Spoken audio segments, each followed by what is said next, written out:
is actually the location of Billy Sunday Birt's first murder. They say that back in those days, 1 in every 2 homes had a moonshine still in it. And mostly those were just kind of small-time operations that would help farmers supplement their income from farming. And he and his father-in-law, Lee, were brewing moonshine underneath this bridge. And back in those days, this was a lot less developed, and there was much less traffic. And it was late at night, and 2 men come walking along this road, and they see that under the bridge there's a truck off on a side road over here, where my truck is now. And they see that under the bridge, Lee is with a woman who's asleep. And these 2 men start talking a big game about how they want to take the woman, and of course Lee steps in and says, absolutely not. Well, Billy Sunday Birt, when they start getting a little aggressive, grabs his revolver and shoots both of them. And they say that they're both buried on the banks of this river to this day. Their bodies have never been found, and no one really knows who they are. This would have been about 1960.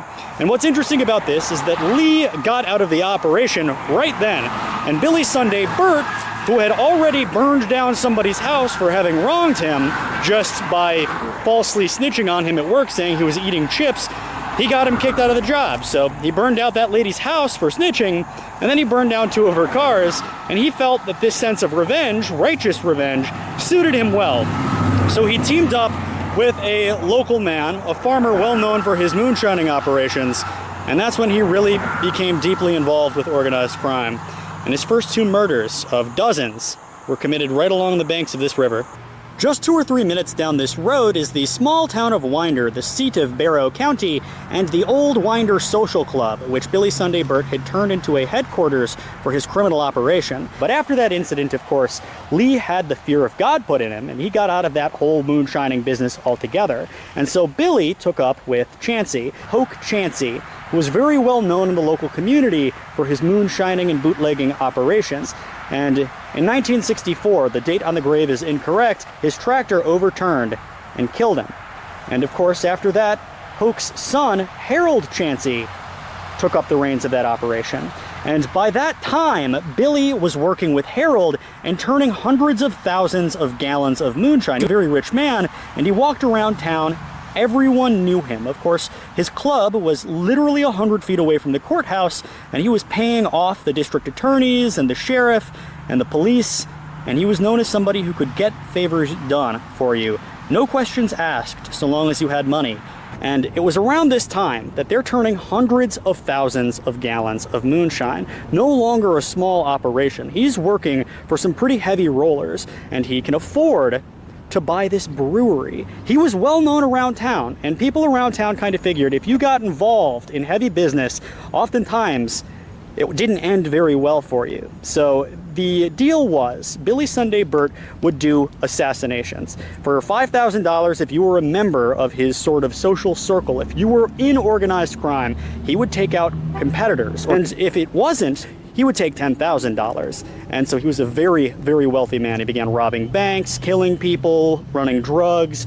And this is the brewery he bought. And it's now owned by his son, Stony Birt, Stonewall Birt. And you can see he names it after his book, his legacy, Rock Solid Distillery. And I showed it, the county courthouse. You can see how close he was to the county government here. Local officials absolutely knew that all of this was going on, and that made him a very dangerous figure if you crossed his path. We're here at the historic Jackson County Courthouse east of Atlanta, Georgia, to talk about the August 1967 assassination of Solicitor General Floyd Hoard. Now, if you listen to In the Red Clay podcast, you would realize that this man's death directly led to the creation of the Dixie Mafia, and that's because it was ordered by a local kingpin by the name of Cliff Parks. Cliff had become fantastically wealthy through his drug running and bootlegging operations, and through this wealth, he had paid off the local sheriff, who actually a year before he was elected had been arrested for stealing cars, and he would be sheriff for 20 years, and the entire police department and sheriff's department there were basically in Cliff Parks' back pocket. Well, Floyd Hoard gets elected, and the locals are calling him Fuzzy. He runs on this moralistic campaign, and he realizes that local police won't do anything to stop this lawlessness. So he teams up with his friend who just got a job with the GBI. The guy's name was Ron Angel, and the GBI was given basically powers to usurp local law enforcement by the governor because of how bad things were getting in the mid-1960s, early 1970s.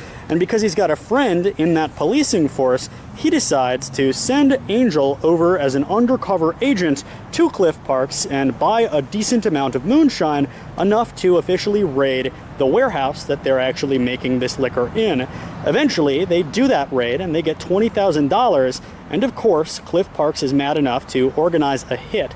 Well, a little bit of time passes, and they actually approach Billy Sunday Birt, whose story I'll tell later, but Birt realizes what a stupid idea this would be. There are several families across the Tri-County area, and none of them are really working together, and if you were to assassinate the Solicitor General, then the authorities would come down on you like a sack of bricks. Well, eventually, Cliff Parks gets two junkies to do it, or at least that's what they say, and they put somewhere between 10 and a dozen sticks of dynamite on the strut on the bottom left of his car, and his body was seen by his 14-year-old son, who tried doing mouth-to-mouth resuscitation. He was impaled by the steering wheel, and his teeth were lodged in his throat, so there was absolutely no saving him, but it traumatized his family, who never moved back into the house.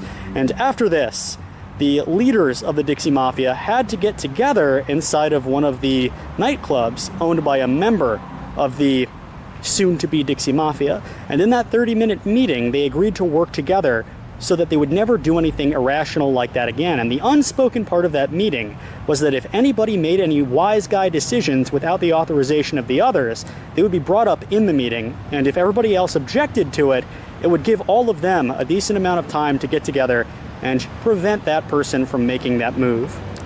And here is the final resting place of Floyd Horde, the Solicitor General for the three-county area in which the Dixie Mafia was at its height. And he's buried right next to his wife, Imogene, who lived to 2018, dying just a couple years ago. And if you follow Find a Grave, it'll take you to the cemetery just a couple minutes away from the courthouse. But what you'll want to do is cross the road right here, and it's just off the curb.